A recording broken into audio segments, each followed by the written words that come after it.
গুনাহগার মানুষদের গুনাহ তার শরীরের মধ্যে চাপানো হবে, এক সময় তার জন্য জাহান্নাম নির্ধারণ করা হবে। এজন্য জনগণের মাল কখনো আত্মসাৎ করার চেষ্টা করবেন না। এর ভয়াবহতা খুবই এবং খুবই ভয়ঙ্কর। যদি জানতে পারেন বা যদি জেনে থাকেন, বুঝে থাকেন, যত জনের মাল আত্মসাৎ করেছেন প্রত্যেক ব্যক্তিকে তার সমস্ত মালকে হাত ধরে হলেও বুঝিয়ে ঘুরিয়ে দেওয়ার চেষ্টা করবেন। এই সে আবু বকর সিদ্দিক রাদিয়াল্লাহু তাআলা আনহু, তিনি তখন বলছেন তার স্ত্রীকে কিচ্ছু নেই, বলে না কিচ্ছু নেই, বাড়িতে দিতে পারবো না। এরকম করে কিছুদিন যাওয়ার পরে এক থালা ভরা হালুয়া নিয়ে স্বামীকে তখন বলছে, স্বামী যান সেই দিন চেয়েছিলেন দিতে পারেনি, এই যে নেন আজকে আপনার জন্য হালুয়া নিয়ে এসেছে।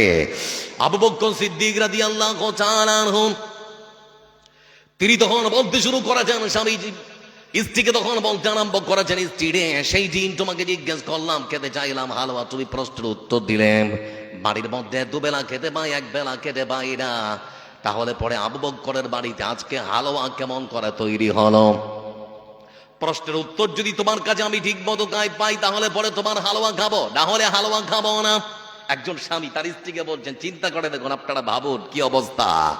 আবার বন্ধুরা, স্ত্রী তখন বলে, স্বামী যান শুনে নিন, কারো বাড়ি থেকে ধমকিয়ে চমকিয়ে আনেনি, চুরি করেনি, ডাকাতি করেনি, কারো বাড়ি থেকে লুকিয়ে আনেনি। আপনি যখন খেতে চেয়েছিলেন তৈরি করে দিতে পারেনি, সেদিন থেকে একটু একটু করে কম কিংবা জমা করেছিলাম।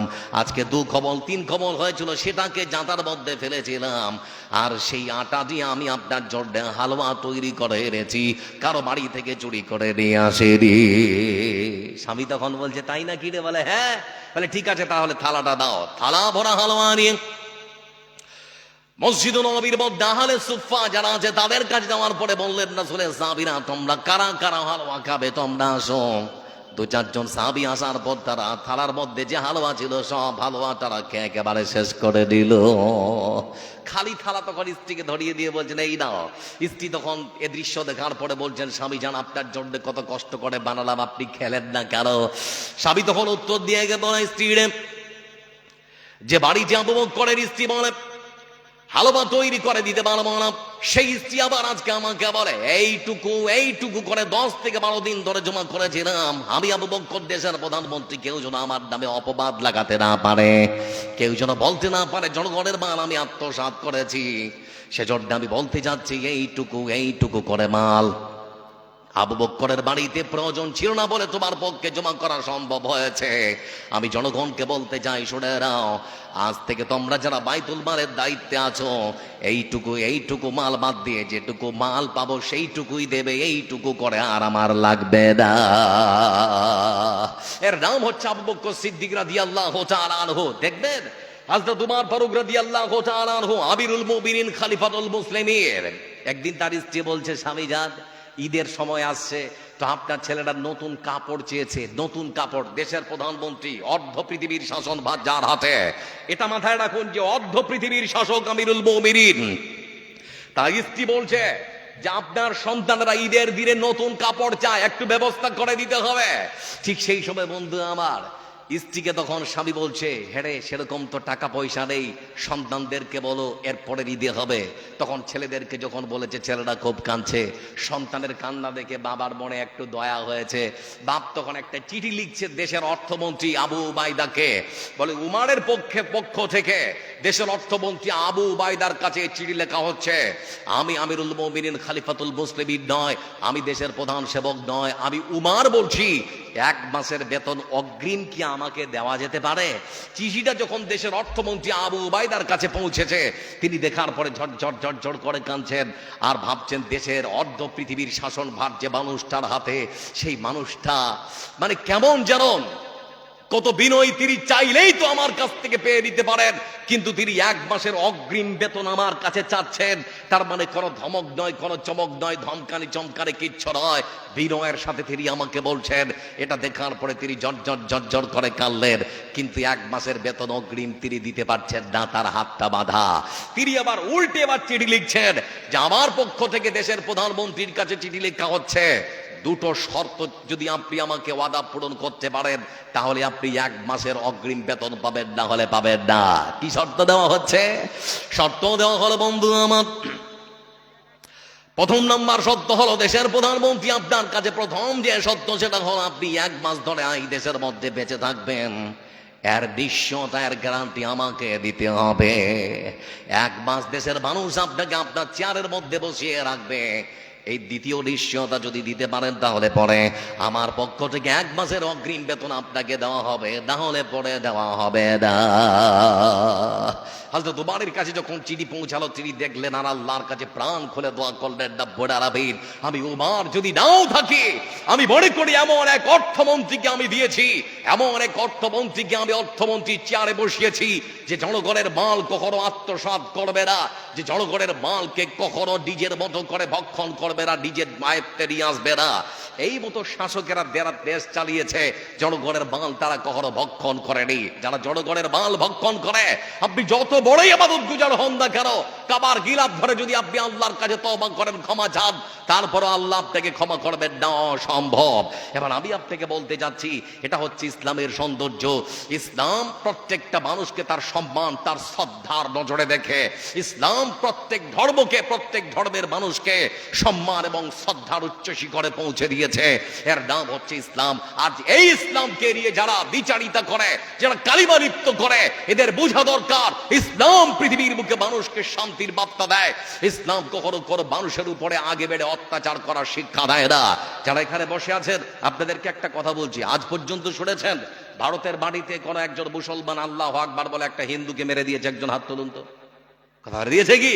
কিন্তু অহরহ ভারতবর্ষের বিভিন্ন প্রান্তে জয় শ্রীরাম বলে মুসলমানদেরকে হত্যা করা হচ্ছে না? হচ্ছে না? কথা বলে হচ্ছে না? হচ্ছে না? আমরা বন্ধুরা, আমার ভাই অমল, বিমল, শ্যামল, নরেশ, পরেশ, সুরেশ, আমরা তো মনে করি পশ্চিমবাংলা, ঝাড়খণ্ড, বিহার, ত্রিপুরা, আসাম, মেঘালয় যত জালসা হয়, আমার যতটুকুনি জ্ঞান, যতটুকুনি ঘুরি, তাতে আমি দেখতে পাই মিষ্টির দোকান বলুন, জিলেপির দোকান বলুন, বাদামের দোকান বলুন, আমাদের জালসাতে তারাই ব্যবসাটা সব থেকে বেশি করে। করে না? করে না? কোনদিন বলেছেন এটা আমাদের ধর্ম, তারা ব্যবসা করতে পারবে না? বলেছেন কি? আমরা কখনো বলি না, এটা আমাদের ধর্ম কখনো শিক্ষা দেয় না। তাহলে পরে বার আমি আপনাদেরকে বলি, ভারতবর্ষের সব থেকে বড় রাজ্য উত্তরপ্রদেশের পিলিভিত, এলাহাবাদের পিলিভিত বলে একটা জায়গা আছে। ওখানে এক ব্যক্তি তার মারুতি সুজুকি গাড়ি করে কোথাও যাচ্ছিল, সামনে একটা মেয়ে আসার কারণে নিয়ন্ত্রণ হারিয়ে পাশের নদীতে গাড়িটা সহসে পড়ে যায়।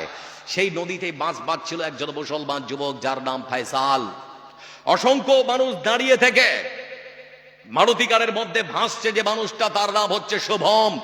কেউ কোনো হিন্দু তাকে বাঁচাতে আসেনি, কোনো হিন্দু তাকে বাঁচাবার জন্য হাত বাড়িয়ে দেয়নি।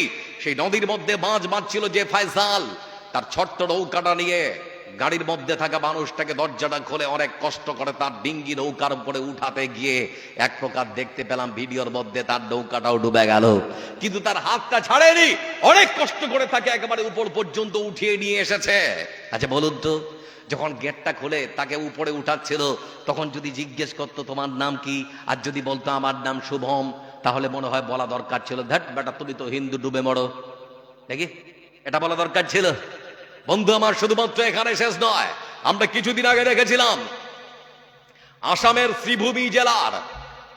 শ্রীভূমি জেলা থেকে ত্রিপুরার দিকে ইকো গাড়ি করে 7 জন হিন্দু যুবক, তারা পিকনিক বা ঘোরার জন্য তারা সফরে বেরিয়েছে।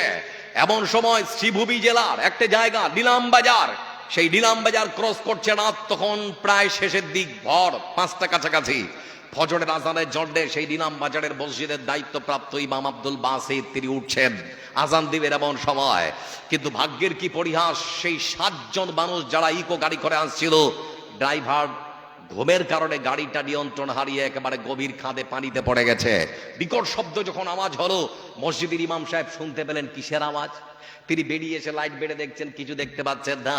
শেষ পর্যন্ত বেরিয়ে আসার পর তিনি দেখতে পাচ্ছেন ফর ইন্ডিকেটর গাড়ির টিম টিম টিম টিম করে চলছে। তিনি বুঝতে পারলেন গাড়ির সহবরাহ হয়, গভীর খাদে কেউ পড়ে গেছে। লক্ষ্য করে দেখুন, এখানে আপনাদেরকে একটা কথা বলি, যে ভারতবর্ষের মাটিতে অনবরত মুসলমানদের সেই মসজিদের আজানকে লাউড স্পিকারের বাহানা দিয়ে গলা টিপে হত্যা করার নামে আইন পাশ করা হয়। সেই মসজিদের মাইকে লাউড স্পিকারে ইমাম সাহেব আজান না দিয়ে আজান বন্ধ করে তিনি তখন অ্যানাউন্স করেছিলেন গ্রামের মানুষকে, তোমরা যে যেখানে আছো তাড়াতাড়ি করে ছুটে আসো। গাড়ি সহ 7 জন মানুষ তারা পানিতে পড়েছে। তাদেরকে সময়ের সাথে উঠাতে না পারলে হয়তো 7 জন পানিতে ডুবে যাবে। গ্রামের মানুষেরা তাড়াতাড়ি করে ছুটে আসলো, ইকো গাড়িতে তারা দড়ি বেঁধে উপরে টেনে 7 জন মানুষকে বাঁচালো। আচ্ছা বলুন তো, গেটটা খোলার সময় তাদেরকে জিজ্ঞেস করা দরকার ছিল তোদের পরিচয়। যদি ওরা বলতো আমাদের নাম হচ্ছে অমল, বিমল, শ্যামল, নরেশ, পরেশ, সুরেশ, ঠিক সেই সময় মনে হয় বলা ছিল ধেত তোরা তো হিন্দু ডুবে মরগা। দেখি কথা বলেন, এটা বলা দরকার ছিল না। ইসলাম এই শিক্ষা আমাদেরকে দেয় না। ইসলাম শিক্ষা দেয় সততা, নম্রতা, ভদ্রতা, মানবতার, মানব সেবার শিক্ষা দেয়। ইসলাম মনুষ্যত্বের শিক্ষা দেয়। ইসলাম শিক্ষা দেয় সে মানুষ কি মানুষ না, ধর্ম পড়ে দেখা যাবে, এ হচ্ছে ইসলাম। আমার বন্ধুরা আজকে সেই ইসলামকে নিয়ে কালিমা লিপ্ত করার চেষ্টা করা হচ্ছে। এবার আমি আপনাকে দেখাই একটা করুণ দৃশ্য, আপনারা অবাক হয়ে যাবেন। আমাদের পার্শ্ববর্তী পশ্চিম বাংলার পাশের যে রাজ্য বিহার, বিহার রাজ্যের পাটনা সদরে বিশাল বড় একটা হনুমান মন্দির। সে মন্দিরের প্রধান পুরোহিত, যার নাম বদ্রীনারায়ণ স্বামী, মন্দিরের মধ্যে বিশাল বড় অক্ষরে লিখে রেখেছে অহিন্দু প্রবেশ নিষেধ, হিন্দু ছাড়া কোনো জাতের মানুষ প্রবেশ করতে পারবে না। যারা এখানে বসে আছেন একটা প্রশ্ন করছি, ভারতবর্ষ সহ সারা পৃথিবীতে কোন মসজিদের দেওয়ালে লিখেছেন যে শুধুমাত্র মুসলমান প্রবেশ করতে পারবে, অন্য কোনো ধর্মের মানুষ প্রবেশ করতে পারবে না? মসজিদে লেখা আছে? লেখা আছে কি? না, লেখা থাকে না। মসজিদ সবারই জন্য উন্মুক্ত, সবাই প্রবেশ করতে পারে, সবাই ঢুকতে পারে। সকালবেলা সেই বদ্রীনারায়ণ স্বামী রামনবমীর সকালবেলা পুজোতে বসেছে। ওম নমঃ ভগবতী বাসুদেবায়া, পুজো চলবে। এমন সময় মিছিল করার জন্য তার বাড়ির ছোট ছেলেটা আরটিআর অ্যাপাচি নিয়ে বেরিয়েছে। অ্যাপাচি আরটিআর নিয়ে বেরিয়েছে, দুরন্ত গতিতে ছুটে চলেছে মিছিলে। নিয়ন্ত্রণ হারিয়ে রাস্তার পাশে ডিভাইডারে সজোরে ধাক্কা মারলো। সঙ্গে সঙ্গে রক্তক্ষরণ শুরু হলো মাথা থেকে। বন্ধু আমার, তার বন্ধুরা তাড়াতাড়ি করে তার ওই বন্ধুকে, সেই বন্ধুকে তাড়াতাড়ি করে পাটনা সদর সরকারি জেলা হাসপাতালে নিয়ে গেল, ভর্তি করলো।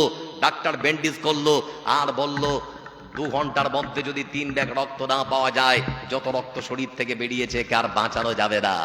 তাড়াতাড়ি করে তার বাবাকে ফোন দেওয়া হলো, পণ্ডিত মশাই আপনি কোথায়? বলে আমি তো এখন পূজাতে বসেছি। বলে আপনার বাচ্চা অ্যাক্সিডেন্ট করেছে, তাড়াতাড়ি করে আসুন, পূজা ছেড়ে তাড়াতাড়ি করে বেরিয়ে আসুন। বলে তাই নাকি? বলে হ্যাঁ।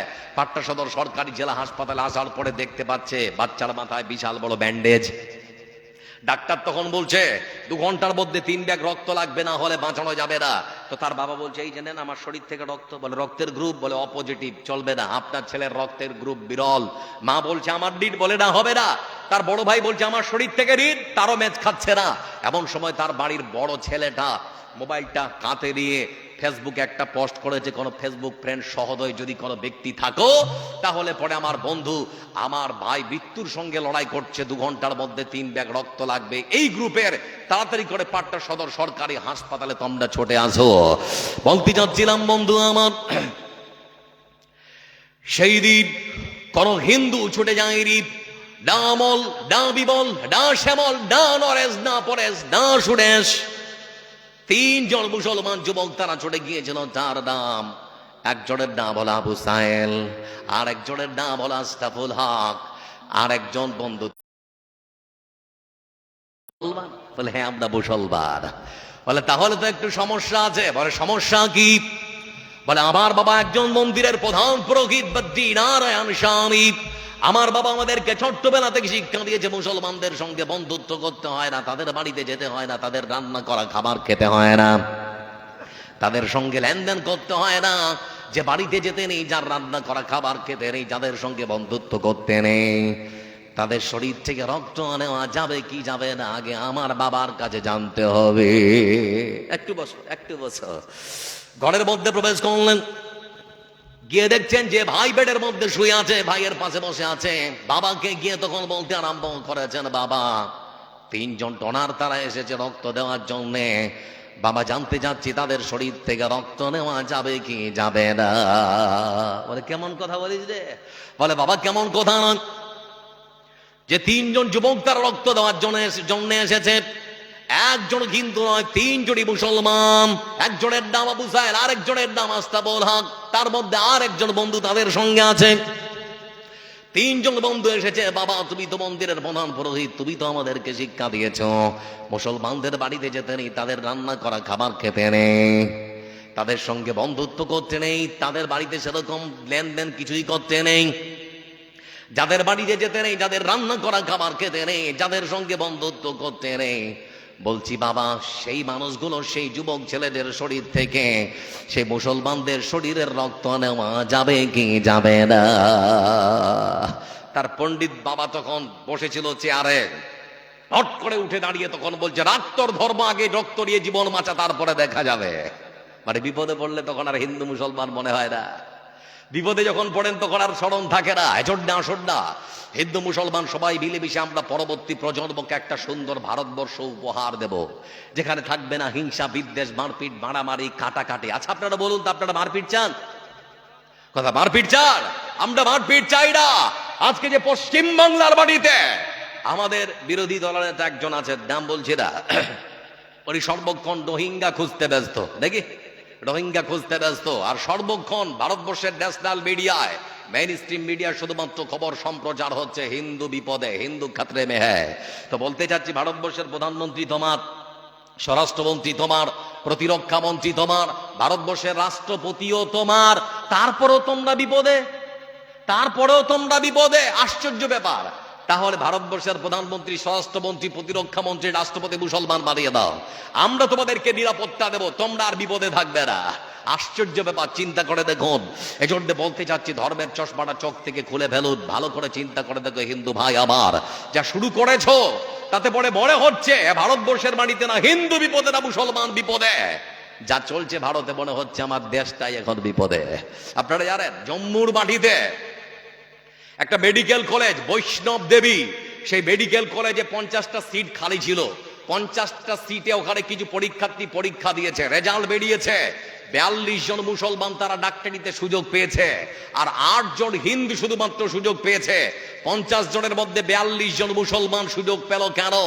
এজন্য রাস্তায় নেমে হিন্দুরা শুরু করলো প্রতিবাদ। চলবে না, মুসলমানেরা ডাক্তার হবে, ওরা সুযোগ পাবে 42 জন, আমরা পাবো 8 জন, এটা হয় কেমন করে? জড়ালো প্রতিবাদ প্রতিরোধ যখন শুরু হলো, সেই মেডিকেল কলেজটা পর্যন্ত সরকার বন্ধ করতে বাধ্য হলো। কি আশ্চর্য!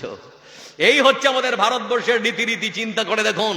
বলছিলাম আপনাদেরকে যে কথা, হারাম ভক্ষণ করবেন, আপনি যতই দোয়া করুন দোয়া কবুল হবে না। তবে দোয়া যে কবুল হয়েছে দেখবেন, আপনারা অবাক হয়ে যাবেন।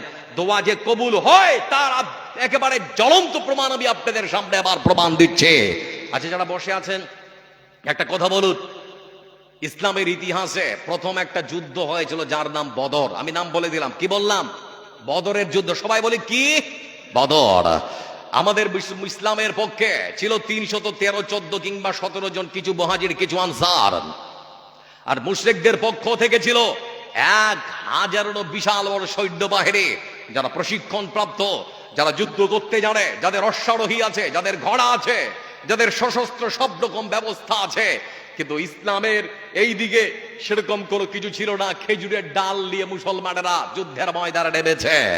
আবার বন্ধুরা রাসূল জিজ্ঞেস করলেন, তোমরা কি যুদ্ধের জন্য প্রস্তুত? মুসলমানেরা বলল, অবশ্যই আমরা যুদ্ধের জন্য প্রস্তুত।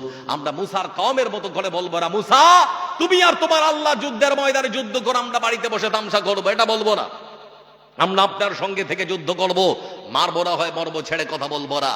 বদরের মাঠে রাসূল সাল্লাল্লাহু আলাইহি ওয়াসাল্লাম তিনি যখন দেখছেন যুদ্ধের জন্য প্রস্তুতি শুরু হয়েছে, এবার বিশ্বনবী আল্লাহর কাছে দোয়া করছেন, রব্বুল আলামিন এই মুষ্টিময় কয়েকজন মুসলমান, আজকে তুমি যদি এদেরকে পরাজিত করে দাও, তাহলে পৃথিবীতে তোমাকে ডাকার মতো আর কেউ অবশিষ্ট থাকবে না।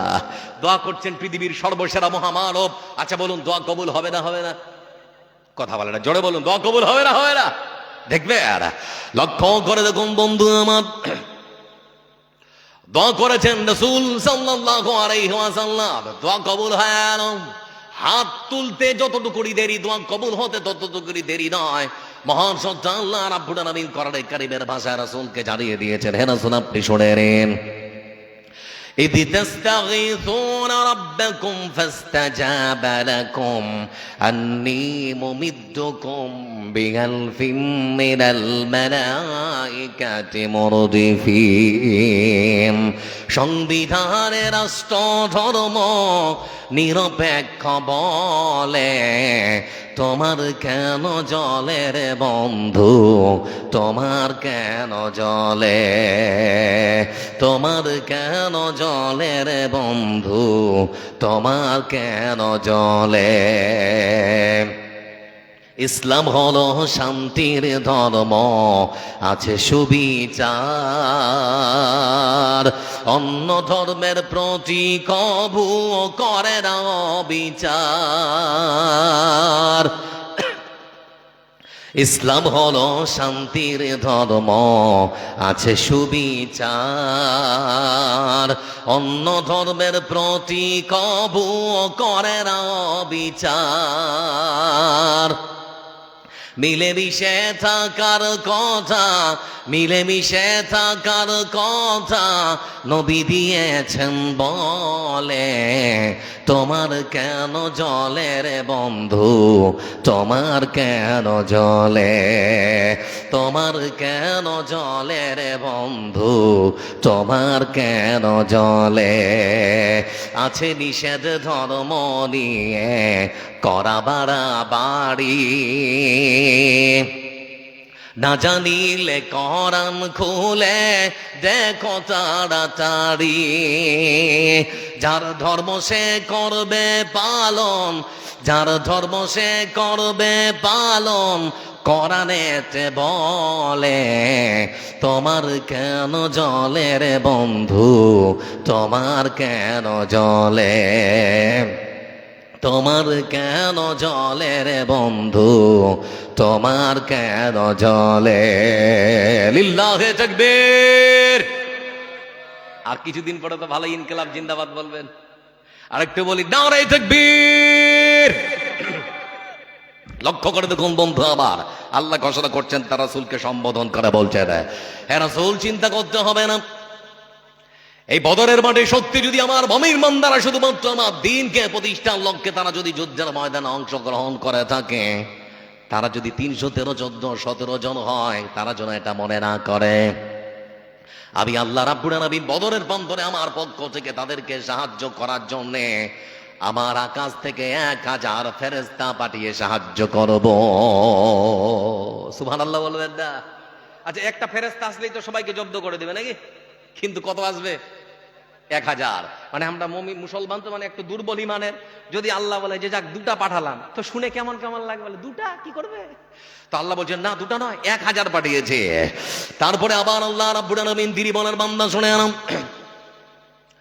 আমি আল্লাহ রাব্বুল আলামিন আবার ঘোষণা করে দিলাম, মুমিন বান্দারা যখন একে অপরের সঙ্গে গল্প করছিল, জানিস আল্লাহ সাহায্য করবে 1000, ওরা যেটা গল্প করেছে আল্লাহ ওটা কোট করেছেন কোরআনে কারীমের ভাষা। আল্লাহ রাব্বুল আলামিন তিনি বলেন, ইদি তাকুলু লিল মুমিনিনা আলা ইয়াকফিয়াকুম মাইয়ুমিদ্দাকুম রাব্বুকুম বিসালাসাতি আলাফিন মিনাল মালাইকাতি মুরসালিন। আল্লাহ রাব্বুল আলামিন তিনি বললেন, মুসলমান শুনে নাও, মুমিন বান্দারা তোমরা যখন একে অপরের সঙ্গে গল্প করছিলে আমার সাহায্য নিয়ে, শুনে রাখো আমার সাহায্যের জন্য তোমরা তৈরি থাকো। আমি আল্লাহ রাব্বুল আলামিন বদরের প্রান্তরে তোমাদেরকে 1000 ফেরেশতা দিয়ে সাহায্য করব না। আমার প্রতি টোটল আর অবিচল যদি তোমাদের আস্থা থাকে, আমি আল্লাহ রাব্বুল আলামিন বদরের প্রান্তরে তোমাদেরকে 3000 ফেরেশতা পাঠিয়ে সাহায্য করব। আগে ছিল কত, এবার আসবে কত? সংখ্যাটা কম না বেশি? আবার আল্লাহ রাব্বুল আলামিন আরেক আয়াতে সুন্দর করে বলেন, بلاغ تصبروا وتتقوا ويأتوكم من فورهم هذا يمددكم ربكم ب5,000 من الملائكة مسومين। আল্লাহ এখানে শব্দ ব্যবহার করছেন বালা, অবশ্যই অবশ্যই, মানে কথাটা শক্ত করার জন্য। অবশ্যই মুমিন বান্দারা শুনে রাখো, সত্যি যদি তোমরা আমার দ্বীনকে পৃথিবীর বুকে প্রতিষ্ঠার জন্য যুদ্ধের ময়দানে নেমে থাকো, তোমরা যদি